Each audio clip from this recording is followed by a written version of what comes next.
1 Crônicas, capítulo 4. São estes os descendentes de Judá: Pérez, Ezirrom, Carmi, Ur e Sobal. Sobal foi pai de Reaías, Reaías foi pai de Jaate, Jaate foi pai de Almoai e Laade. Almoai e Laade foram antepassados dos grupos de famílias que moravam em Zora.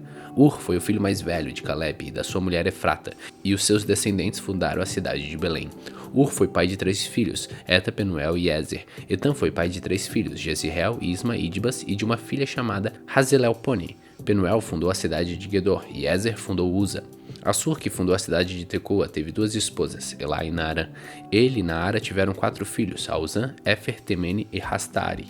Azur e Elá tiveram 3 filhos, Zerete, Izar e Etna. Cós foi pai de Anube e Zobeba, e foi o antepassado dos grupos de famílias que descendem de Acarel, filho de Aurum. Houve um homem chamado Jabes, que foi a pessoa mais respeitada da sua família. A sua mãe pôs nele o nome de Jabes, porque ela havia sofrido muito durante o parto. Mas Jabes orou assim ao Deus de Israel: Ó Deus, abençoa-me e dá-me muitas terras. Fica comigo e livra-me de qualquer coisa que possa me causar dor. E Deus atendeu a sua oração. Quelube, irmão de Suá, foi pai de um filho chamado Meir. Meir foi pai de Estom, e Estom foi pai de 3 filhos, Bet-Rafa, Passeia e Teiná. Teiná foi fundador da cidade de Naanás. Os descendentes deles moravam em Reca. Kenaz foi pai de 2 filhos, Otoniel e Seraías. Otoniel também foi pai de 2 filhos, Ratatate e Meonotai. Meonotai foi pai de Ofrá. Seraías foi pai de Joabe, o fundador do Vale dos Artesãos, onde todos os homens faziam trabalhos de artesanato. Caleb, filho de Jefoné, foi pai de 3 filhos, Iru, Elá e Naã. E Elá foi pai de Quenaz. Jealalel foi pai de 4 filhos, Zifi, Zifa, Tiria e Azarel. Esdras foi pai de 4 filhos, Jeter, Mered, Éfer e Jalom. Mered casou com Bitia, que era filha do rei do Egito, e eles tiveram uma filha chamada Miriam, e 2 filhos, Samai e Isba. Isba fundou a cidade de Estemoa. Mered também casou com uma mulher da tribo de Judá, e eles tiveram 3 filhos, Gered, que fundou a cidade de Gedor, Geber, que fundou Socó, e Shecutiel, que fundou Zanoa. Odias casou com a irmã de Naã, e os seus descendentes fundaram o grupo de famílias de Jarmine, que moravam na cidade de Keila, o grupo de famílias de Maacá, que moravam em Estemoa. Simão foi pai de 4 filhos, Amanon, Rina, Ben, Hanã e Tilom. Isi foi pai de 2 filhos, Zoete e Ben-Zoete. Os descendentes de Selá.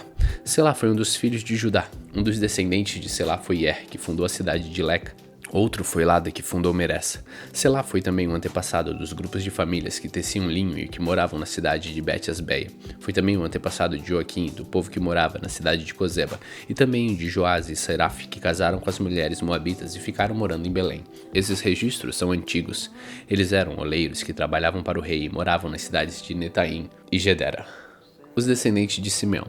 Simeão foi pai de 5 filhos, Nemuel, Jamim, Jarib, Zera e Saul. Saul foi pai de Salum, Salum foi pai de Bissão, e Bissão foi pai de Misma. Misma foi pai de Ramuel, Ramuel foi pai de Zacur, Zacur foi pai de Simei, Simei foi pai de 16 filhos e 6 filhas, mas os seus parentes tiveram menos filhos do que ele, e a tribo de Simeão não cresceu tanto como a tribo de Judá. Até o tempo do rei Davi, os descendentes de Simeão moravam nas seguintes cidades: Berseba, Molada, Hazar-Sual, Bila, Ezem, Tolade, Betuel, Orma, Siclag, Bet-Marcabote, Hazar-Sunim, Bet-Biri, Saarim.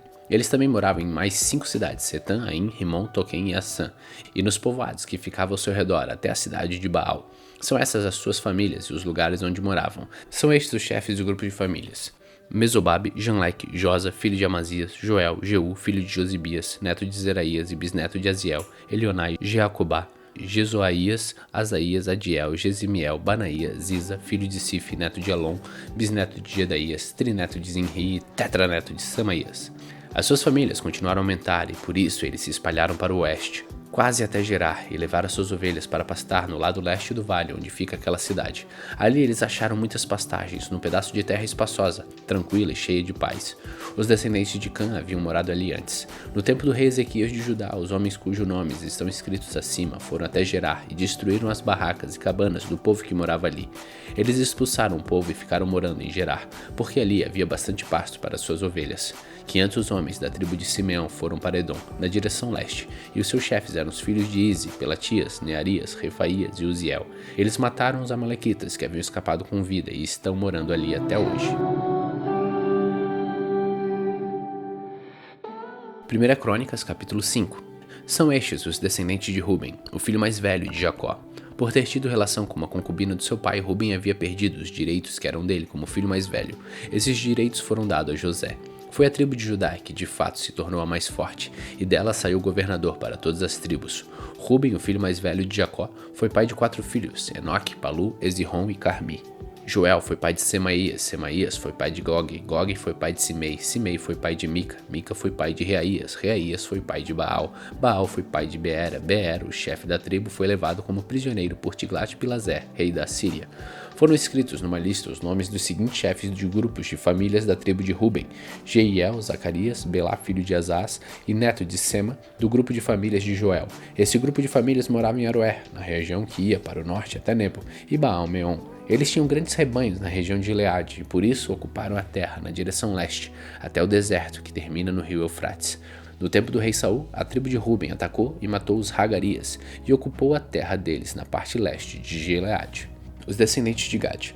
A tribo de Gad morou no norte das terras da tribo de Ruben, na região de Bazã, até Salca, no leste. Joel foi o fundador do principal grupo de famílias. Isafã foi o fundador do segundo mais importante grupo de famílias.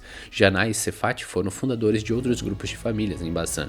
Os outros membros da tribo pertenciam aos seguintes 7 grupos de famílias: Micael, Mesulam, Seba, Jorai, Jacã, Zia e Eber. Eles eram descendentes de Abiail, filho de Uri, filho de Jaroa, filho de Gileade, filho de Micael, filho de Ezizai, filho de Jado, filho de Buzi. Aí o filho de Abidiel e neto de Juni era o chefe desses grupos de famílias. Eles moravam ali nas regiões de Bazã de Gileade, nas cidades dali e por todas as terras de pastagens de Saron. Esses registros foram feitos no tempo do rei Jotão, de Judá, e do rei Jeroboão, de Israel. Nas tribos de Ruben, de Gade e de Manassés do leste havia 44.760 soldados bem treinados no uso de escudos, espadas e arcos e flechas. Eles fizeram guerra contra as tribos Hagarias de Getur, Nafis e Nodab. Pediram ajuda de Deus e confiaram nele, e por isso ele respondeu às suas orações e lhes deu a vitória sobre os Hagarias e os seus aliados. Eles tomaram dos inimigos 50.000 camelos, 250.000 ovelhas e 2.000 jumentos e levaram 100.000 prisioneiros de guerra. Mataram muitos inimigos porque a guerra era da vontade de Deus e ficaram morando naquela região até a época em que o povo foi levado como prisioneiro para fora da sua terra. O povo de Manassés do leste ficou morando na região de Bazã até as cidades de Baal-Hermon e Senir e o Monte Hermon no norte. Eles aumentaram muito em número. Estes foram os chefes dos seus grupos de famílias: Éfer, Ize, Eliel, Azirel, Jeremias, Rodavias e Gediel. Todos eram soldados valentes e chefes famosos dos seus grupos de famílias. Mas o povo não foi fiel ao Deus dos seus antepassados e abandonou para adorar os deuses das nações que Deus havia expulsado da terra. Por isso Deus fez com que Pul, o rei da Síria, que também era conhecido como Tiglat-Pileser, invadisse a terra deles. Ele levou embora as tribos de Ruben, de Gade e de Manassés do leste e fez morar nas cidades de Hala, Rabor e Hará, na beira do rio Gozã, onde estão até hoje.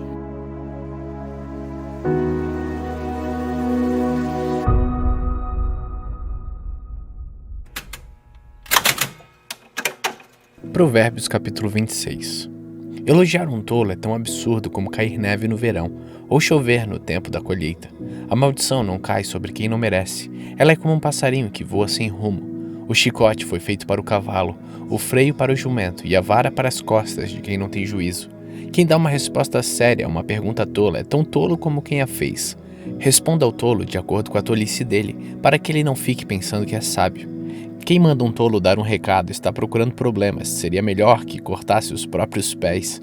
Um provérbio citado por um tolo tem tanto valor como as pernas de um aleijado. Elogiar um tolo é o mesmo que amarrar uma pedra no estilingue. O tolo citando o provérbio é como um bêbado tentando tirar o espinho da mão.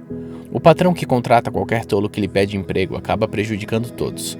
O tolo que faz uma tolice pela segunda vez é como um cachorro que volta ao seu vômito. Pode-se esperar mais de um tolo do que de quem pensa que é mais sábio do que é. O preguiçoso fica em casa e diz: se eu sair, o leão me pega. O preguiçoso vira de um lado para o outro na cama. Ele é como uma porta que gira nas dobradiças, mas de fato não sai do lugar. Existe gente que tem preguiça até de pôr a comida na própria boca. O preguiçoso acha que ele sozinho sabe mais do que 7 homens capazes de dar a resposta certa. Quem se mete na discussão dos outros é como quem agarra pelas orelhas um cachorro que vai passando. Quem engana os outros e diz que é brincadeira é como um louco brincando com uma arma mortal. Sem lenha o fogo se apaga, sem mexericos a briga se acaba. Como carvão sobre as brasas e lenha no fogo, assim é o briguento para atiçar uma briga. Os mexericos são tão deliciosos, como gostamos de saboreá-los. Como o verniz cobre um pote de barro, as palavras fingidas encobrem um coração mau. O hipócrita que odeia esconde o seu ódio atrás da bajulação. Ele pode falar muito bem, mas não acredite no que ele diz, porque o seu coração está cheio de ódio. Ele pode disfarçar, mas todos acabarão vendo a sua maldade. Quem coloca uma armadilha para os outros acaba caindo nela. Quem rola numa pedra será esmagado por ela. Quem odeia fere os outros com mentiras. As palavras bajuladoras causam desgraças.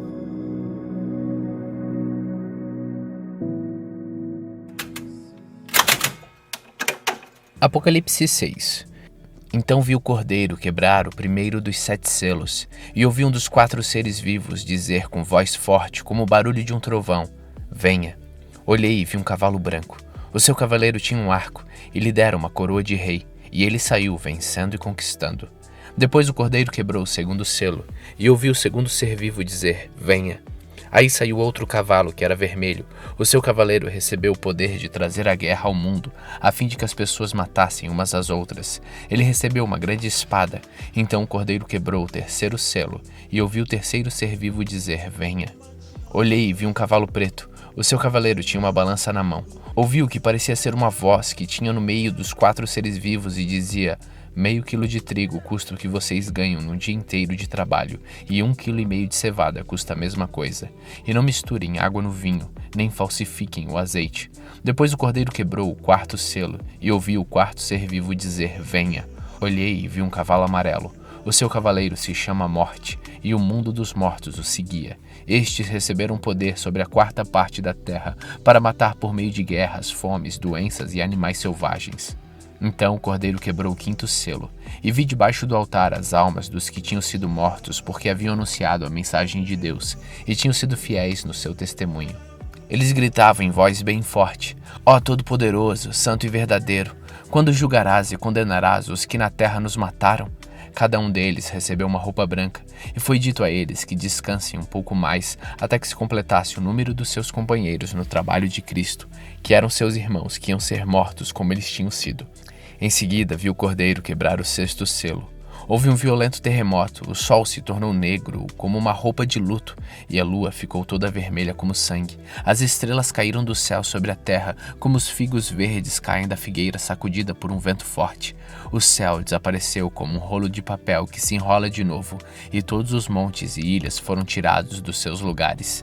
Então os reis do mundo inteiro, os governadores e os chefes militares, os ricos e os poderosos e todas as outras pessoas, escravas ou livres, se esconderam nas cavernas e debaixo das rochas das montanhas, e gritavam para os montes e para as rochas: Caiam sobre nós e nos escondam dos olhos daquele que está sentado no trono, e nos protejam da ira do Cordeiro, pois já chegou o grande dia da ira deles, e quem poderá aguentá-la?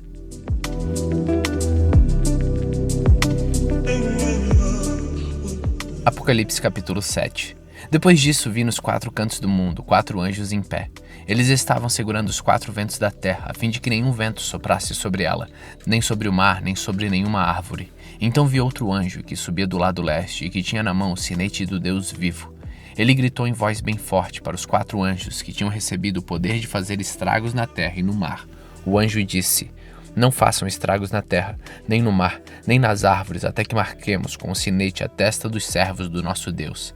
Aí me foi dito o número dos que foram marcados. Eram 144.000.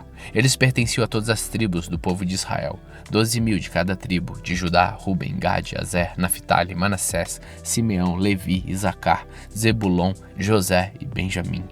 Depois disso olhei e vi uma multidão tão grande que ninguém podia contar. Eram de todas as nações, tribos, raças e línguas. E estavam de pé diante do trono e do Cordeiro, vestidos de roupas brancas, e tinham folhas de palmeiras nas mãos, e gritavam bem alto: Do nosso Deus que está sentado no trono e do Cordeiro vem a nossa salvação.